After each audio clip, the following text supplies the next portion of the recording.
Hello friends, कैसे हैं आप लोग। My self advocate Manibhushan Kumar.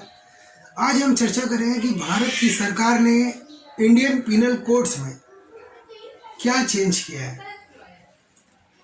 तो इंडियन पीनल कोड का कुछ सेक्शंस को चेंज कर दिया गया है, कुछ सेक्शंस को घटा दिया गया है। जैसे अभी अगर कोई भी आदमी मॉब लिंचिंग करता है, मॉब लिंचिंग का मतलब कि किसी व्यक्ति को घेर कर 8-10 आदमी 20 आदमी मार दिया, तो वो मॉब लिंचिंग हो गया।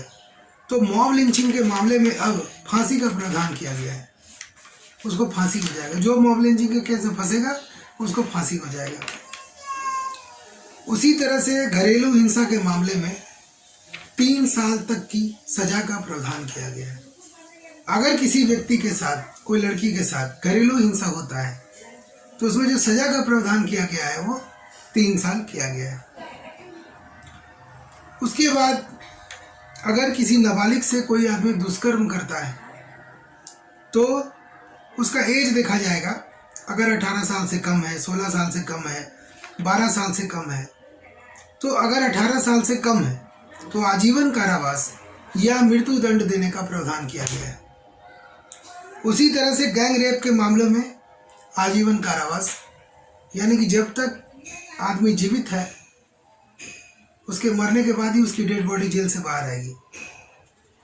उसी तरह के हिट एंड रन केस में मान लीजिए कि आपके पास कोई गाड़ी है, आपने किसी को धक्का मार दिया, तो आपको करना क्या है, उसको तड़पता हुआ छोड़ना नहीं है, उसको तुरंत अपनी गाड़ी में बिठा करके कहाँ लेके जाना है, अस्पताल लेके जाना है। तो आपकी सज़ा कम हो सकती है। लेकिन आपने अगर उसको तड़पता हुआ छोड़ दिया, मरने के लिए अगर छोड़ दिया, तो उस कंडीशन में जो सज़ा होगा कम से कम 10 साल की सज़ा आपको हो जाएगी। लेकिन अगर आप अस्पताल ले जाते हैं, पुलिस स्टेशन ले जाते हैं, तो उसमें सज़ा जो है कम हो जाएगा।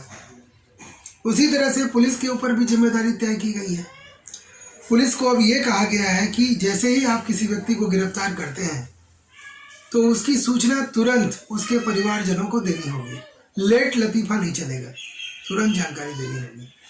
उसके बाद अगर पीड़ित पक्षकार ने कोई केस किया है जिसको कुछ लॉस हुआ है, तो उस व्यक्ति को 90 दिनों के अंदर जांच करके आपको पुलिस रिपोर्ट देनी होगी। उसको ये बताना होगा कि आपने जो केस किया उसमें प्रगति क्या हुआ है।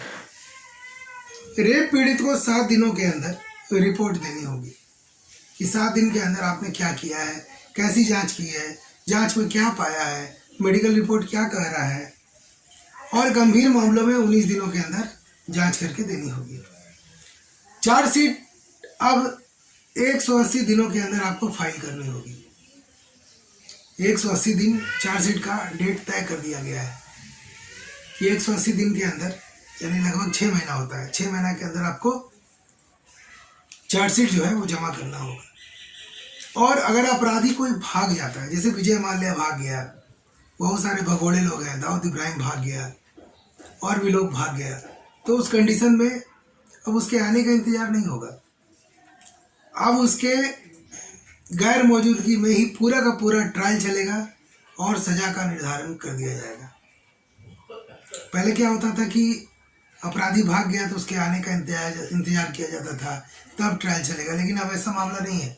अपराधी भाग गया, अब उसके भागने के बाद भी ट्रायल चलेगा और उस पर कार्रवाई हो जाएगी। हाजिर नहीं रहने पर भी सज़ा सुनाई जाएगी। गैंग रेप के मामले में 20 साल तक की सज़ा का प्रावधान किया गया, या जब तक आदमी जिंदा रहे तब तक जेल में रहे, ऐसा प्रावधान किया गया है। तो अमित शाह के द्वारा इन्हीं सभी चीज़ों के ऊपर फोकस किया गया था और यही सारे चीज़ बदलने वाले हैं। तो और कानून में क्या क्या चेंज हुआ है मैं आपको ज़रूर बता दूंगा। तो मेरे नेक्स्ट वीडियो का इंतज़ार कीजिए। तब तक के लिए जय हिंद, जय भारत।